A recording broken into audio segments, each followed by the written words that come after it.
Oke teman-teman, assalamualaikum warahmatullahi wabarakatuh. Video kali ini akan menceritakan kisah kiriman dari Mas Parno saat melakukan pendakian ke Gunung Salak bersama 3 temennya. Jadi 3 temennya ini namanya Rehan, Sabto, dan Udin. Awalnya mereka ini hanya ngopi-ngopi aja seperti biasa, mereka ngobrol-ngobrol aja membahas masalah pendakian karena saat itu mereka ini cukup lama tidak mendaki ya. Yang kemudian dari obrolan itu mereka bilang untuk kapan-kapan coba kita naik ke Salak ya. Parno mengira itu hanya obrolan basa-basi karena dia tahu kalau Salak 2 saat itu belum dibuka untuk umum ya. Tapi ternyata mereka ini jadi juga untuk mendaki ke Gunung Salak setelah mereka menemukan waktu yang cukup tepat karena semua lagi pada libur saat itu. Dan sebelum kisah ini saya mulai, buat yang belum subscribe silakan untuk subscribe dulu agar saya tetap semangat untuk membagikan kisah-kisah kiriman dari saudara-saudara kita di luar sana ya. Oke, langsung saja kita mulai ceritanya.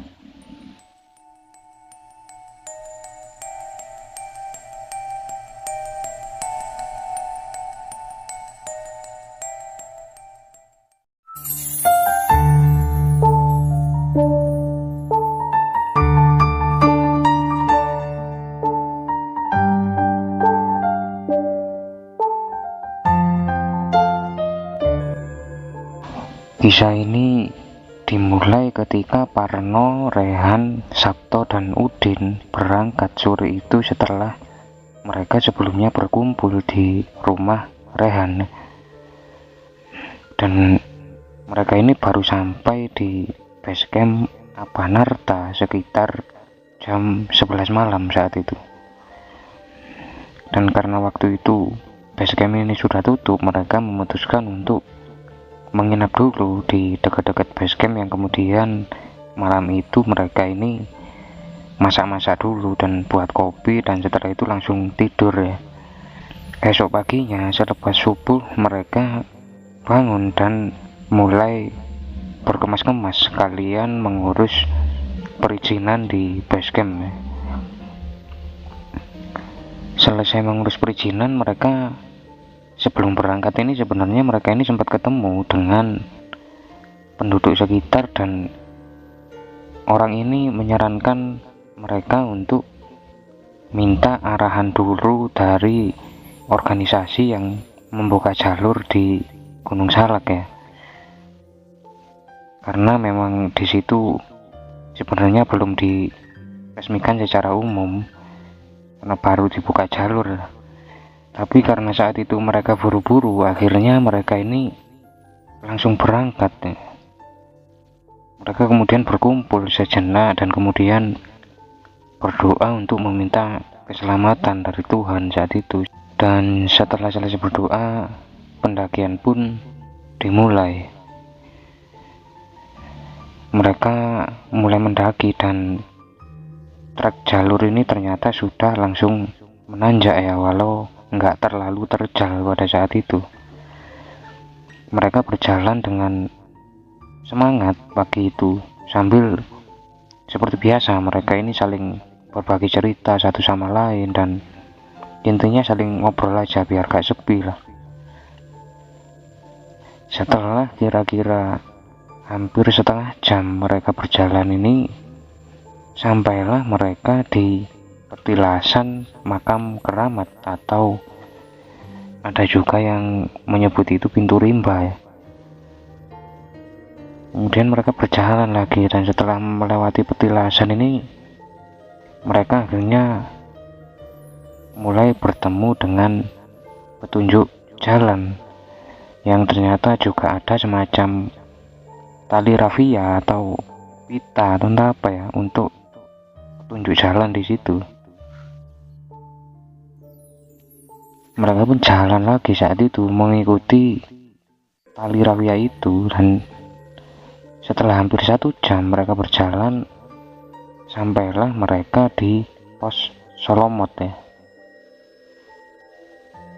Sesampainya mereka di pos Solomot ini, mereka istirahat dulu di situ dan makan makanan ringan atau snack ya, sambil membuat kopi sebentar karena Parno dan Rehan ini lagi pengen ngopi saat itu.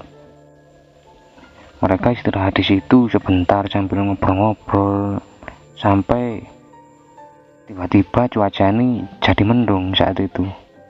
Jadi mulai mendung dan mulai ada kabut tipis-tipis saat itu. Karena mulai mendung, mereka akhirnya memutuskan untuk lanjut lagi perjalanan mereka.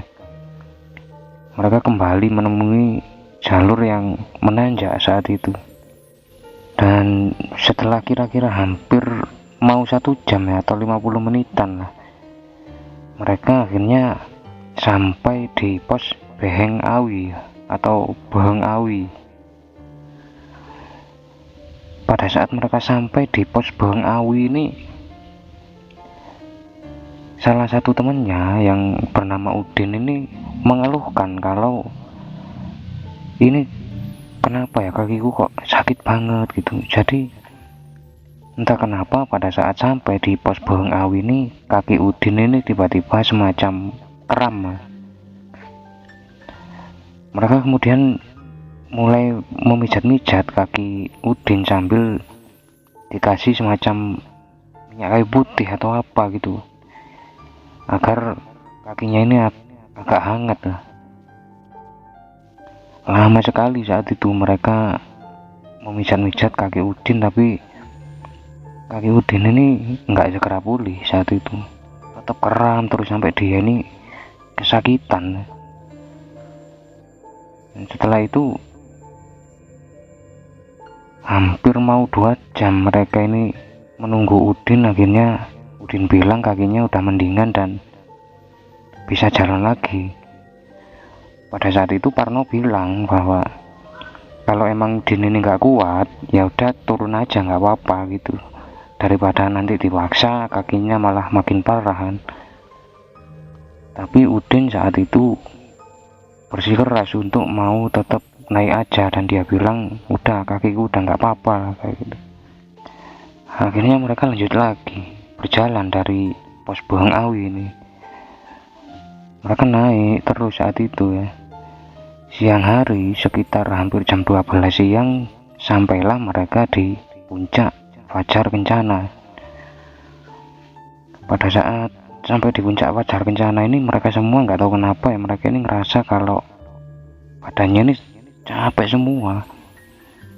Jadi mereka ini baru aja sampai di puncak Fajar Kencana, mereka ini langsung tiduran karena kecapean ya. Di situ Rehan bilang ke Parno ya, bro, ini kok perjalanan rasanya jauh banget ya ke sini ya, kita ini kok sampai kayak capek banget gini. Di situ Parno bilang, udah nggak usah ngomong aneh-aneh kamu, yang penting kita itu nikmati aja perjalanan ini, nggak usah banyak ngomong yang aneh-aneh gitu. Mereka akhirnya istirahat di puncak Fajar Kencana ini, yang kemudian Parno ini coba untuk keliling mengitari area Fajar Kencana, dan dia menemukan semacam cerukan ya. Jadi ada kayak batu gitu, ada cerukannya. Di situ Parno ini memanggil teman-temannya untuk istirahat di situ, karena kebetulan cerukan ini cukup besar untuk istirahat dan bisa untuk mereka naruh barang-barang mereka selagi mereka naik ke puncak nanti.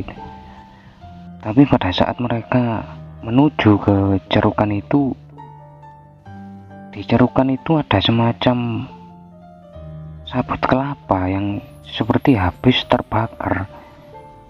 Dan anehnya di situ baunya ini wangi sekali. Parno bilang ini seperti bau melati ya.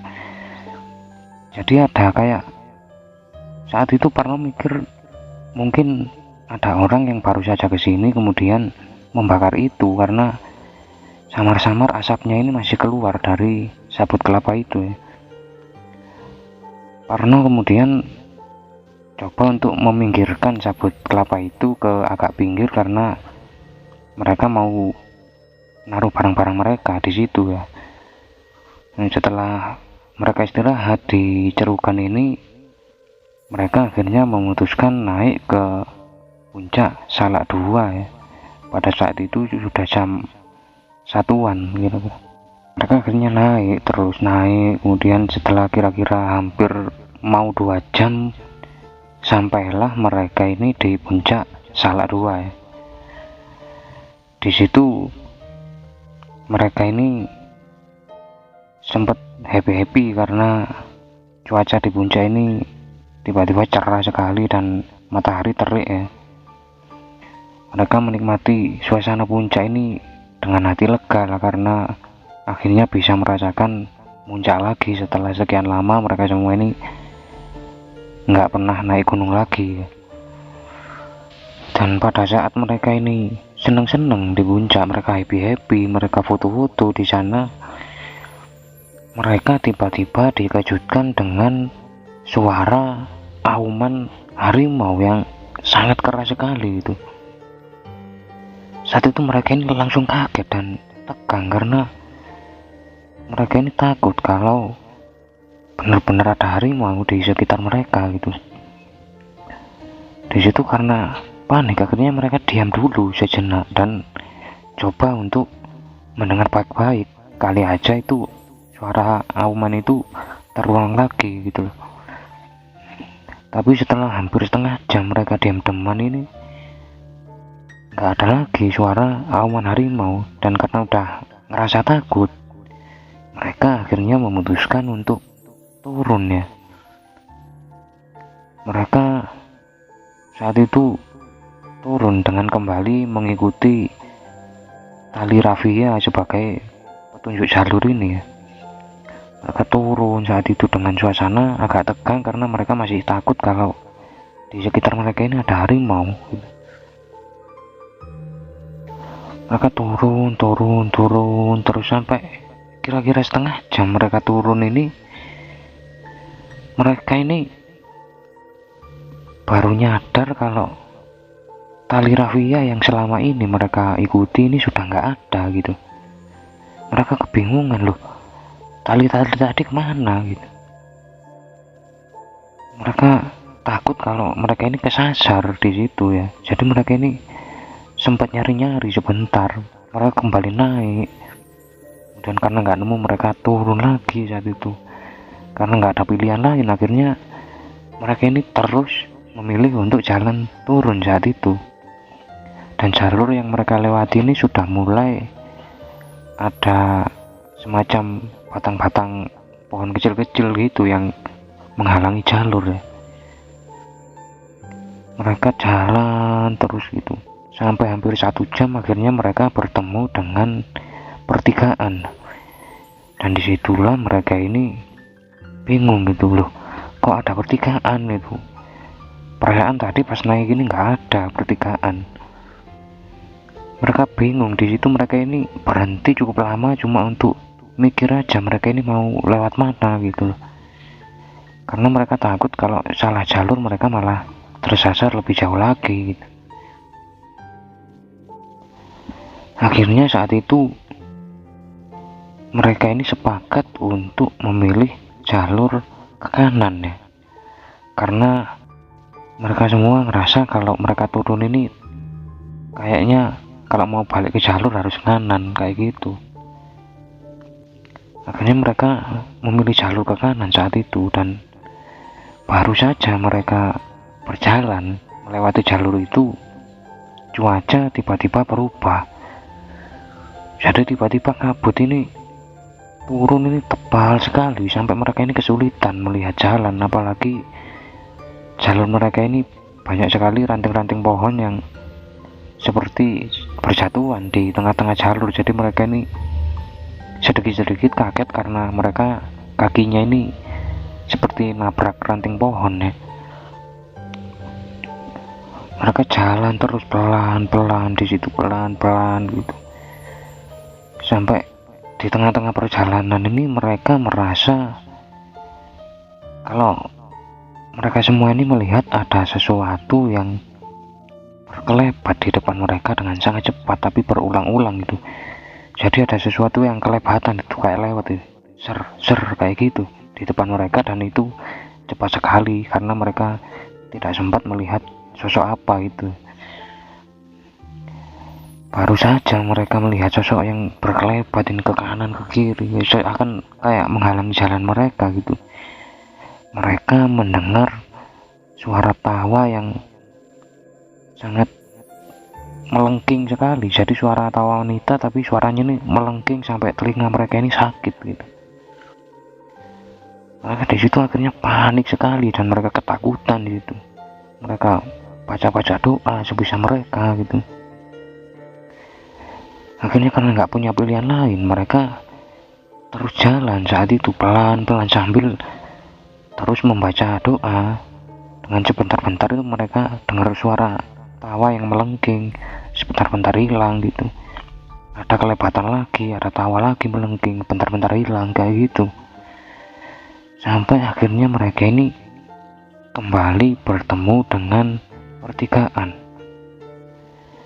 Dan pada saat mereka sampai kembali di pertigaan ini, kabut tiba-tiba naik ya. Jadi kabut ini udah mulai hilang dan mereka baru sadar kalau ternyata itu adalah pertigaan yang awal tadi.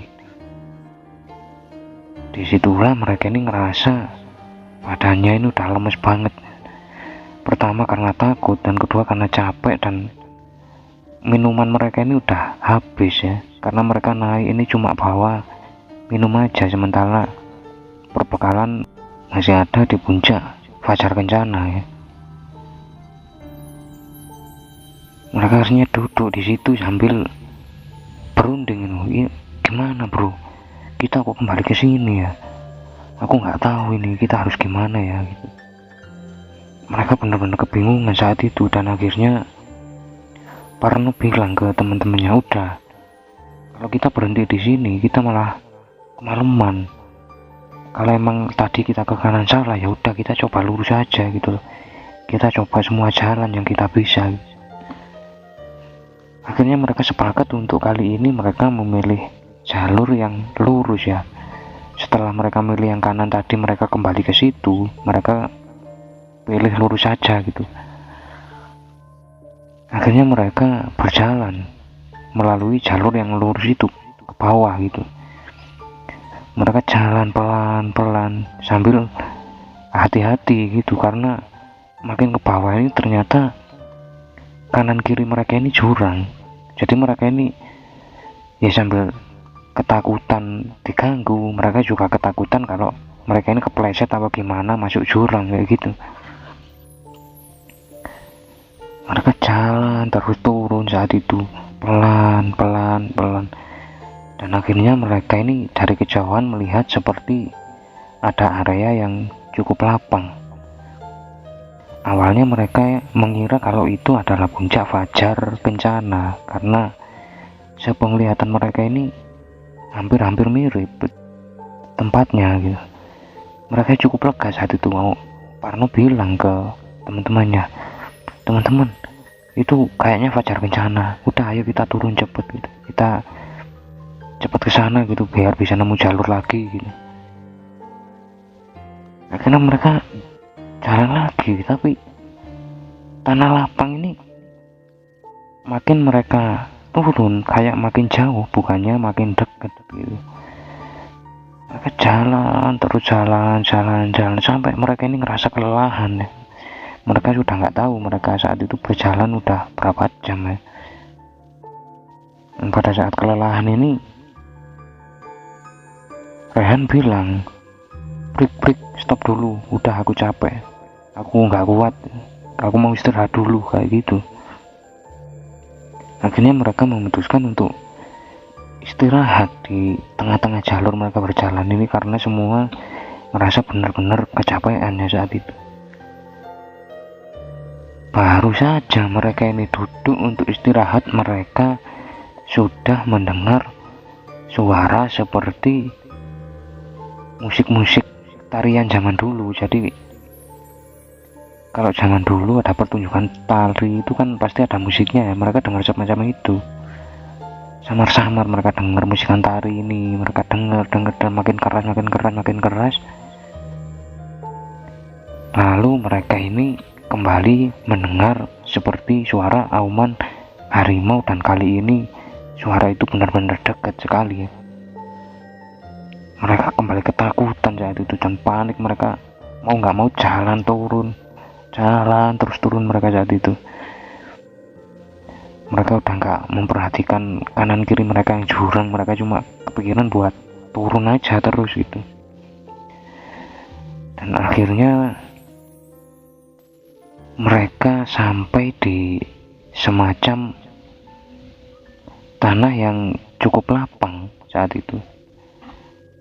Dan di tanah yang cukup lapang ini, di sebelah kanan mereka ada semacam aliran air yang kecil. Jadi ada semacam parit buatan yang kecil untuk mengalirkan air ya. Di situ mereka lega karena mereka pikir pasti air ini menuju ke sawah penduduk yang ada di bawah atau kebun penduduk yang ada di bawah itu. Mereka memutuskan untuk istirahat dulu di situ, mengumpulkan tenaga sebentar sambil mengisi persediaan air mereka karena sudah dari tadi habis ya. Dan setelah istirahat di situ cukup lama, mereka memutuskan untuk mengikuti aliran air ini. Mereka akhirnya berjalan saat itu, terus mengikuti aliran air ini, jalan terus turun sambil sesekali mereka ini ada yang terpleset, ada yang jatuh ini. Dan di tengah-tengah perjalanan lagi-lagi Udin mengeluhkan kalau kakinya kram dan kali ini lebih sakit dari yang tadi gitu.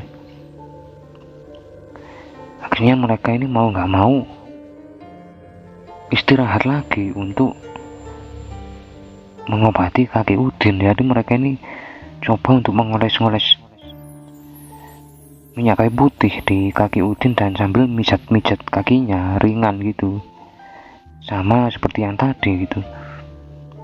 Mereka pijat terus kaki Udin, dan saat itu Udin ini tiba-tiba ngomong ya, kalian lancang kayak gitu. Rehan dan teman-teman ini heran akhirnya, loh Udin ini kenapa ngomong kayak gitu tiba-tiba gitu. Suaranya juga bukan suara dia gitu. Dan ternyata Udin ini semacam kerasukan ya, entah kerasukan apa, karena mereka saat itu gak mengerti sama sekali soal alam gaib. Jadi pada saat Udin bilang kayak gitu, kemudian badannya jadi kaku, mereka semua cuma bisa baca-baca doa saat itu sebisa mereka gitu, sambil terus menerus menepuk pundak Udin, sampai-sampai mereka ini ada yang menampar-nampar pipi Udin karena berharap Udin ini bisa segera sadar dari kerasukannya gitu. Setelah agak lama mereka doa-doa, mereka coba untuk melakukan apapun yang mereka bisa saat itu. Akhirnya Udin ini seperti tiba-tiba ini lemas, kemudian pingsan ya. Dan setelah mereka coba untuk menyadarkan Udin dan Udin sadar, Udin bilang kalau pada saat dia pingsan ini dia seperti mimpi dia berada di cerukan di puncak Fajar Kencana tadi, tempat mereka istirahat tadi dan menaruh barang-barang ya. Jadi dia mimpi ada di situ, dan ternyata di situ ada sosok pria yang badannya ini besar sekali, jadi tinggi sekali, berada di depan cerukan itu. Dan setelah Udin perhatikan, ternyata pria itu berkepala harimau ya. Dari situlah mereka ini akhirnya makin ketakutan. Mereka ini takut banget karena mereka ini nggak bisa selamat saat itu ya. Akhirnya mereka memutuskan untuk jalan terus saja mengikuti aliran air pada saat itu sambil terus berdoa ya. Mereka udah nggak mikirin lagi barang-barang mereka yang ada di puncak Fajar Kencana ya. Yang penting mereka ini mau turun aja dulu gitu. Akhirnya singkat cerita, sampailah mereka kembali di base camp ini sudah hampir jam 8 malam. Jadi nggak kebayang gitu selama apa mereka jalan turun dari puncak tadi, karena mereka sampai di base camp ini dalam keadaan yang benar-benar lemes karena kecapean dan kelaparan ya. Dan setelah mendapat pertolongan dari petugas di sana, mereka akhirnya menceritakan apa yang mereka alami selama di atas ya. Yang kemudian salah satu tetua yang ada di sana bilang kalau memang puncak Fajar Kencana ini sebenarnya adalah sarang harimau atau banyak sekali harimau liar yang berkeliaran di sekitar situ. Disitulah mereka ini seperti merinding karena mereka ini nggak kebayang kalau tadi mereka ketemu harimau, mungkin mereka ini udah mati semua gitu. Akhirnya malam itu mereka istirahat di base camp dan esok paginya mereka diantar oleh ranger yang ada di sana untuk mengambil barang mereka dan mereka bisa pulang dengan selamat ya. Sungguh cerita yang luar biasa dari Mas Parno. Makasih udah membagikan ceritanya ya melalui Facebook. Semoga ini bisa jadi pelajaran buat kita semua ya, karena mau gimana pun pengalaman kita, kalau kita udah berhadapan sama alam itu sebenarnya kita udah bukan apa-apa lagi gitu. Terima kasih buat yang sudah mendengar kisah ini sampai habis, dan semoga bisa menghibur kalian semua di rumah atau dimanapun kalian berada. Sampai ketemu di video selanjutnya, dan salam sukmo, salam rahayu.